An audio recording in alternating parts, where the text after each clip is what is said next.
Neha's eyes opened. A dark room. Her hands and feet were bound. Fear gripped her. Who brought her here? Why? Then a voice came, soft and terrifying. Awake? Are you? This voice belonged to a mysterious figure. His face was covered with a mask. You are not to leave this place. Who are you? Why have you captured me? The mysterious figure laughed. You will find out soon enough. He would come every day, talk to Neha, scare her. But he never showed his face. He never revealed his name either. He only said, "Call me Esar." Neha didn't know what to do. She missed Rohan. Rohan loved her very much. He must be looking for her. This thought gave Neha courage. She had to save herself. Your dear Rohan is looking for me. Poor guy. He doesn't know who he's dealing with. Neha's heart sank.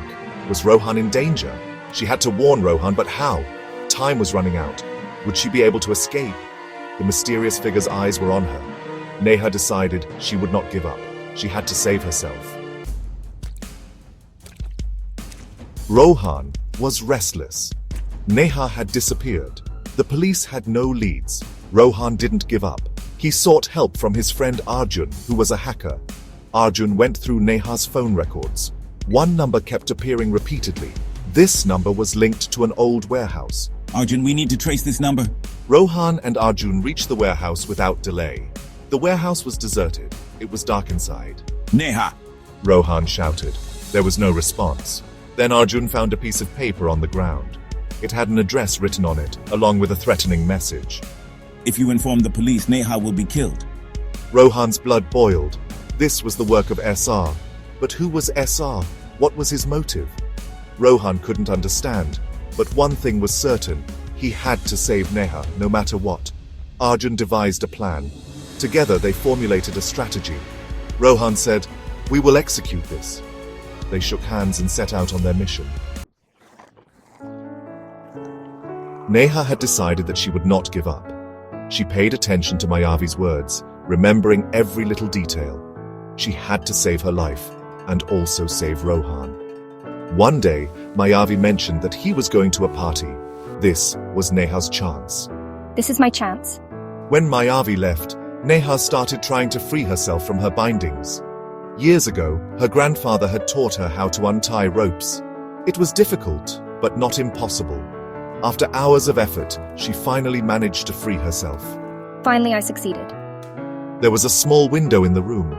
Neha climbed out of the window. It was dark outside. She was in a forest. Despite her fear, Neha kept running. She had to reach Rohan.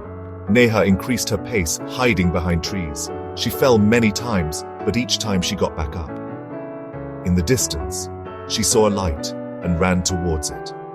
Finally, she reached the edge of the forest. She saw a house in the distance and ran towards it. She knocked on the door, hoping someone would help her. Rohan and Arjun arrived at the address written on the paper. It was a luxurious mansion. Rohan was convinced that Neha was held captive here.